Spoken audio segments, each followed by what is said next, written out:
इस वक्त देखेंगे तो 21,500 के आसपास थोड़े से ठहराव की कोशिश कर रहा है।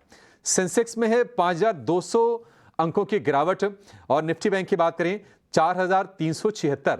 आज मैं अपनी स्क्रीन पे खोज रहा हूं चढ़ने वाले शेयर तो दिखाई नहीं दे रहे हैं। दिखाई भी कैसे दें? एफएनओ के 180 स्टॉक्स में से सिर्फ 4-5 ऐसे शेयर हैं जहां पर आज तेजी के साथ कारोबार होता हुआ दिख रहा है। अपने एक्सपर्ट के पास चलते हैं और उनसे जरा ये समझते हैं कि बाजार में आपके लिए मौके कहां पर बन रहे हैं। अगर सावधानी के साथ खरीदना है तो क्या खरीदना है? हमारे एक्सपर्ट्स तैयार हैं, कुछ और एक्सपर्ट जुड़ गए हैं। गौरांग शाह जुड़ गए हैं हमारे साथ जियोजित फाइनेंशियल से, मानस जायसवाल हैं, इसके अलावा प्रशांत सावंत, आदित्य अरोड़ा, कुणाल फरार और राजनीतिक विश्लेषक हैं मयूर पारेख। सभी का एक बार फिर से स्वागत है। आएंगे गौरांग जी आपके पास। क्या आपने उम्मीद की थी गौरांग सर कि इस तरह का दिन देखना पड़ेगा?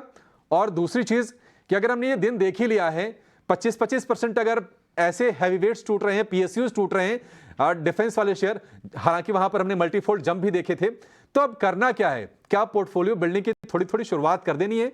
100 रुपए लगाने हैं तो 50-60 रुपए लगा देने की लगाकर शुरुआत कर देनी है? धन्यवाद अभिषेक आपका इस मंच पर आमंत्रित करने के लिए, और आप सभी को शुभ दिन हमारा तरफ से और प्रणाम।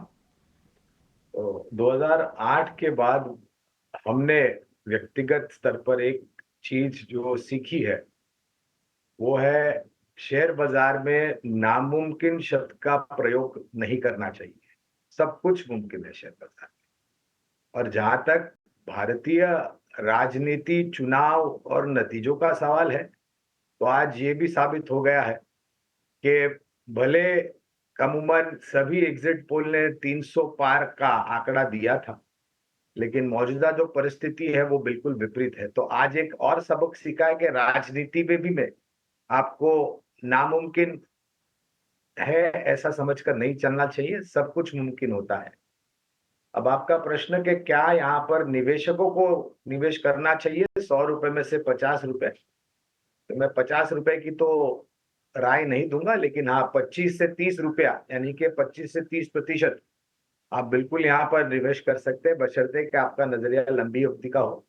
आज शाम तक चित्र और स्पष्ट हो जाएगा राजनीतिक माहौल को लेकर के, लेकिन दिक्कतें बढ़ सकती है यहाँ से एनडीए गठबंधन बीजेपी से नेतृत्व में, और विपक्ष का जो आंकड़ा आया है उसको लेकर के कुछ बिल्स पास करना, कुछ नीतियों में बदलाव करना मेरे ख्याल से मुश्किल हो जाएगा।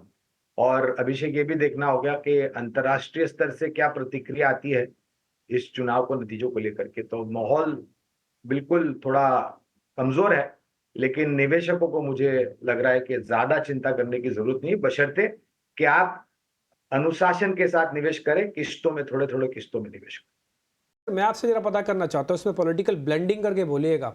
मान लो ये सरकार रिपीट होके भी आती, जो एग्रेशन आज से पहले था वो एग्रेशन तो कम हो जाएगा ना। अब तो सबका साथ सबका विकास सिर्फ बोलने से नहीं करना पड़ेगा, सबसे करना पड़ेगा, नहीं तो फिर मैंडेट ऐसा आएगा। मेरे ख्याल से 2014 से जो शुरुआत हुई थी वहां पर जाकर के कलम की जो एक बिंदु है वो अटक जाएगी और वहां से फिर से शुरुआत करनी पड़ेगी डिम्पी। लेकिन आपका जो एक विचारधारा जो आपने सामने रखी कि 238 वाले भी सरकार बना सकते हैं, जैसे मैंने कहा कुछ भी असंभव नहीं है, लेकिन उस इंडी गठबंधन में प्रधानमंत्री की कुर्सी पर कौन बैठेगा, इसमें मेरे ख्याल से बहुत बड़ी असमंजस परिस्थिति है डिम्पी।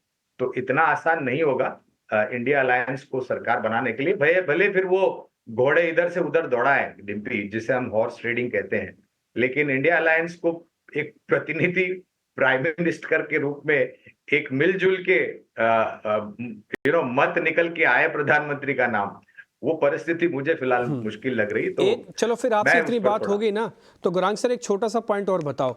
मान लो चलो एनडीए की सरकार बनती है, देश के प्रधानमंत्री नरेंद्र मोदी होंगे या कोई और होगा, इस तरह के अलायंस के साथ उनको काम करने की आदत नहीं है सर, आप अच्छे से जानते हो।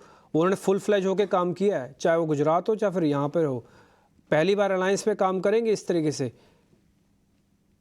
तो उसको लेकर के भी कहीं ना कहीं आपको समझौता करना पड़ेगा डिप्टी, क्योंकि अगर आपके पास आंकड़े नहीं है तो आप अपना दबदबा या फिर आप अपना महत्वपूर्ण जो अदाकारी है वो नहीं दिखा सकते। आपको बिल्कुल समझौता करना पड़ेगा, और समझौता शायद देश के विकास को लेकर के और लोगों के विकास को लेकर के शायद एक बहुत बड़ा प्रश्न चिन्ह उभर करके आएगा। तो नेतृत्व में जो आपने पूछा है मुझे सवाल, तो मुझे तो लग रहा है कि इस परिस्थिति में भी शायद प्रधानमंत्री जी नरेंद्र मोदी जी ही वो कार्यकाल, कुर्सी और शपथ ग्रहण करेंगे। उनको आदत नहीं है, लेकिन अगर आपको यहाँ से परिस्थिति को बेहतर करना है तो आपको कुछ अपनी जो विचारधारा है उसको परिवर्तन करना पड़ेगा। कॉप दिखाइएगा स्क्रीन पर, हीरो मोटोकॉर्प। देखिए, मैं किसी तरह का कोई कनेक्शन नहीं जोड़ रहा, लेकिन एक पॉइंट आपके सामने ज़रूर रखना चाहता हूँ। कई बार क्या होता है ना, कुछ मैनेजमेंट्स या कुछ ग्रुप्स ऐसे होते हैं जो बहुत फेवर्ड ग्रुप होते हैं, किसी पर्टिकुलर पार्टीज़ के भी होते हैं, आप जानते होंगे, मैं उन पर नाम नहीं ले रहा। लेकिन हीरो मोटोकॉर्प के आपको पता है उस दौरान काफ़ी सारे छापे लगे, बहुत सारी इंक्वायरीज़ हुई, इनके ऑफिस में हुई, उनके सब जगह हुई। आज बाज़ार के अंदर इसमें तेज़ी है। जब इसके और पीयर दिखाओ, आप बजाज दिखाओ, मारुति दिखा दो, भले ऑटो से और सब भी दिखाओगे ना, तो आपको दिखेगा तो ज़्यादातर ऑटोज़ में तेज़ी नहीं है। हीरो मोटोकॉर्प के साथ बहुत अच्छी सी बढ़त देखने को मिल रही है। गौरांग सर, मैं ये तो नहीं कह रहा कि कौन किसका फेवरेट है, बट ये ना दबे पाँव मार्केट के लोग समझते भी हैं, जानते भी हैं। देखिए, ये आएंगे तो इनको थोड़ा बेनिफिट होगा, ये आएंगे तो इनको थोड़ा बेनिफिट होगा, थोड़ा इंक्लाइंड होता है ना। इसको वेटेज कितनी देनी है सर, कितना ध्यान रखना है इस चीज़ का, या फिर छोड़ दे बिजनेस और बैलेंस शीट पे ही जाओ?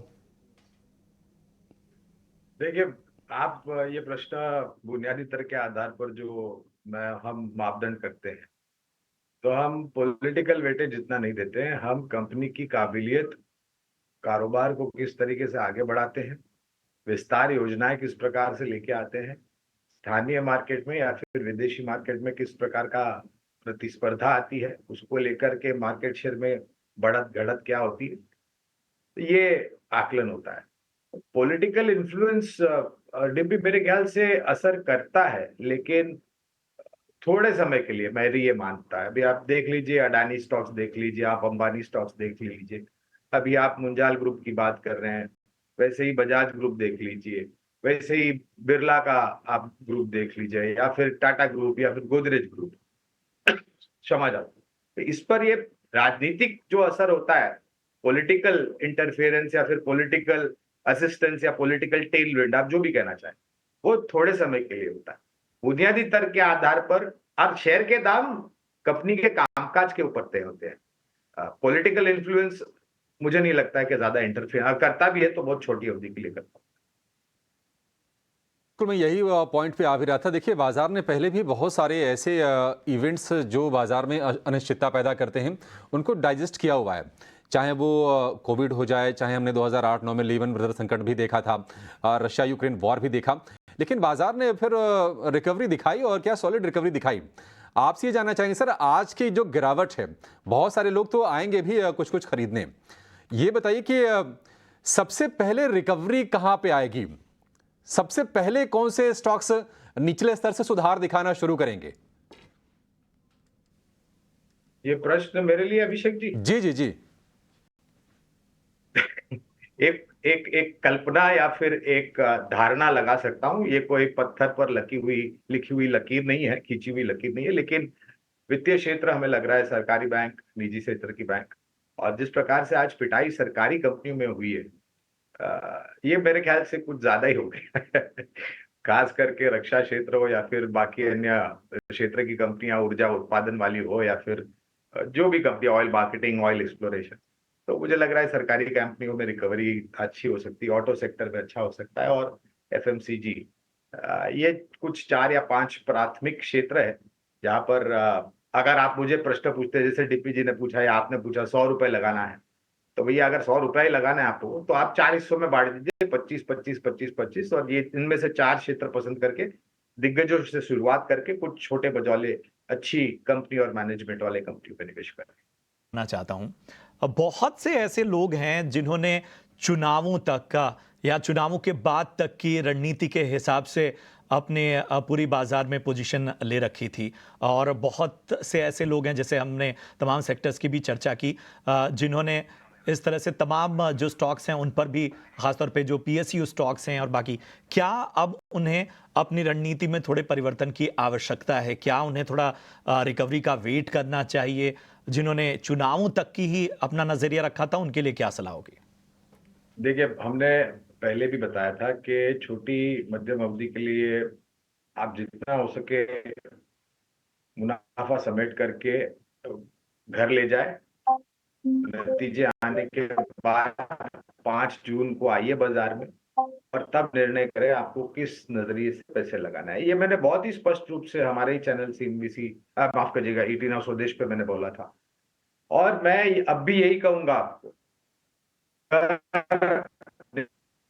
पैसे भी आपको नुकसान हो रहा है, अब जाहिर है आपको अपना नजरिया थोड़ा परिवर्तन करना पड़ेगा, क्योंकि जब तक आप अपना नजरिया परिवर्तन नहीं करते तब तक मेरे ख्याल से इस प्रकार के छोटी अवधि के सौदे में से मुनाफे में निकलना बहुत मुश्किल हो जाता है। तो अगर, और मैंने अभी आप प्रश्न पूछा था मेरे ख्याल से, डिम्पी जी ने पूछा था या फिर अभिषेक ने पूछा था मेरे ख्याल से कि कितना लगाना चाहिए पैसा, तो 100% में से 50% नहीं, 25-30% लगाइए और वो भी किश्तों में लगाइए, ताकि आपको ये जो रुपी कॉस्ट एवरेजिंग का जो फायदा है वो आपको लंबी अवधि में मिल सकता है।